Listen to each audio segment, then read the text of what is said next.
নির্বাচনে প্রাক্কালে ফের উত্তপ্ত নদিয়ার শান্তিপুর বিধানসভার 221 নম্বর বুথ এলাকায় বিজেপির একটি নির্বাচনী ক্যাম্প রাতের অন্ধকারে ভেঙে দেওয়ার অভিযোগ উঠল। গেরুয়া শিবিরের পক্ষ থেকে এই ঘটনার জন্য সরাসরি তৃণমূল আশ্রিত দুষ্কৃতীদের দায়ী করা হয়েছে, যদিও শাসক দল এই অভিযোগ কার্যত অস্বীকার করেছে।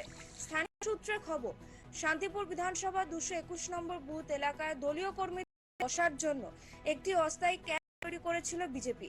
অভিযোগ, বুধবার গভীর রাতে একদল দুষ্কৃতী ওই ক্যাম্পে হামলা চালায়। ক্যাম্পের বাঁশ ও ত্রিপল ছিঁড়ে দেওয়ার পাশাপাশি আসবাবপত্র ভাঙচুর করা হয়েছে বলে দাবি। বৃহস্পতিবার সকালে কর্মীরা এসে দেখেন ক্যাম্পটি কার্যত ধ্বংসস্তূপে পরিণত হয়েছে। বিজেপি নেতৃত্বের দাবি, এলাকায় পদ্ম শিবিরের শক্তি বৃদ্ধি দেখেই ভয় পেয়েছে শাসক দল, তাই সাধারণ ভোটার ও কর্মীদের মধ্যে আতঙ্ক তৈরি করতে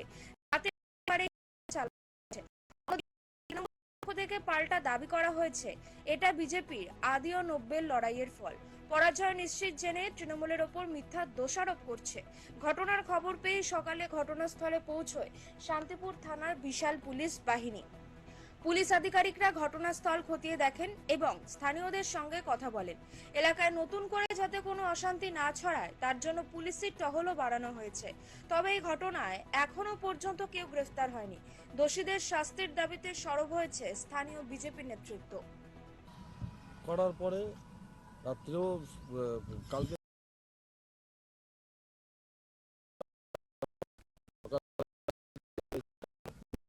মানে পুরো একদম 9-6 করে দিয়েছে, সব ভেঙে চুরে একদম ক্লিয়ার করে দিয়েছে।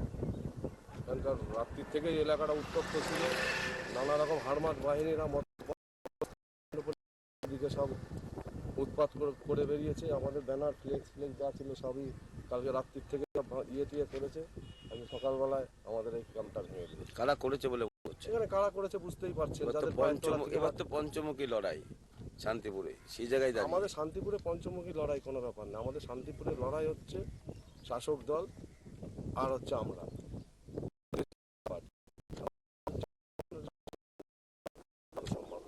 যেভাবে ভেঙেছে এখন তো ঠিক করা যাবে না। রোদের মধ্যে আপনাদের বসে পরিষেবা দিতে হবে। আমরা রোদের মধ্যে বসেই পরিষেবা দেবো। পরিষেবা আমাদের ভারতীয় জনতা পার্টি রোদ জল ঝড় বৃষ্টি সবই সহ্য করার ক্ষমতা আছে। আমরা রোদের মধ্যে বসেই আমরা যেটুকু যা করার আমরা পরিষেবা দেবো। Bureau report, channel 10।